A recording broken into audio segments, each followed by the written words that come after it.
Very good morning to everyone. எல்லாரும் எப்படி இருக்கிறீங்க? இந்த புதிய நாளை கடவுள் நம்மளுக்கு கொடுத்ததுக்காக அவருக்கு நன்றி சொல்வோம். இன்னைக்கு நம்ம வாசிக்க போகிற வேத பகுதி சங்கீதம் 119, 161 முதல் 176 வரை. பிரபுக்கள் காரணமில்லாமல் என்னை துன்பப்படுத்தினார்கள், ஆனாலும் என் இருதயம் உமது வசனத்திற்கே பயப்படுகிறது.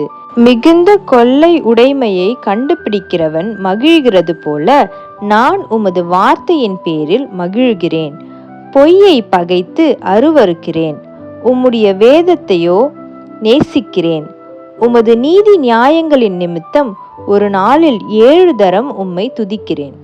உம்முடைய வேதத்தை நேசிக்கிறவர்களுக்கு மிகுந்த சமாதானம் உண்டு, அவர்களுக்கு இடரல் இல்லை. கர்த்தாவே, உம்முடைய இரட்சிப்புக்கு நான் காத்திருந்து உம்முடைய கற்பனைகளின்படி செய்கிறேன்.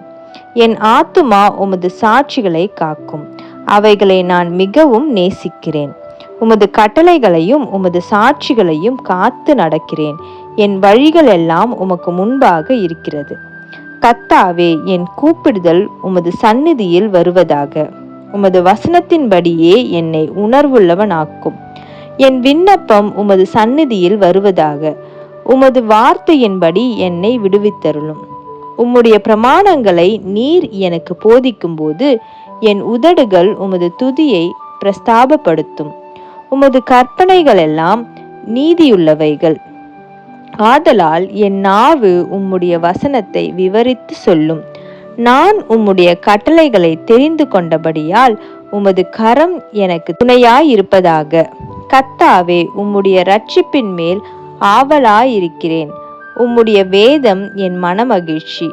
என் ஆத்துமா பிழைத்திருந்து உம்மை துதிக்க கடவது. உமது நியாய தீர்ப்புகள் எனக்கு உதவியாயிருப்பதாக. காணாமற் போன ஆட்டை போல வழி தப்பி போனேன். உமது அடியேனை தேடுவீராக. உமது கற்பனைகளை நான் மறவேன். ஆமேன். சங்கீதம் 119, 161 176 வரை. ஜெபம். அன்புள்ள இயேசப்பா, இந்த காலை வேலையை கொடுத்ததுக்காக உமக்கு நன்றி செலுத்துகிறோம். இந்த நாளில் எங்களை முழுமையுமாக உடைய கருத்துக்களாக ஒப்பு கொடுக்குறோம். எங்களை நீங்கள் பலப்படுத்துங்க, காத்துக்கொள்ளுங்க, வழி நடத்துங்க. உடைய பாதுகாவல் எங்களோடு கூட இருக்கட்டும். நீங்கள் பலப்படுத்துங்க. இயேசு மூலம் ஜெபம் கேட்கிறேன் பிதாவே. ஆமேன். Thank you so much. Have a good day.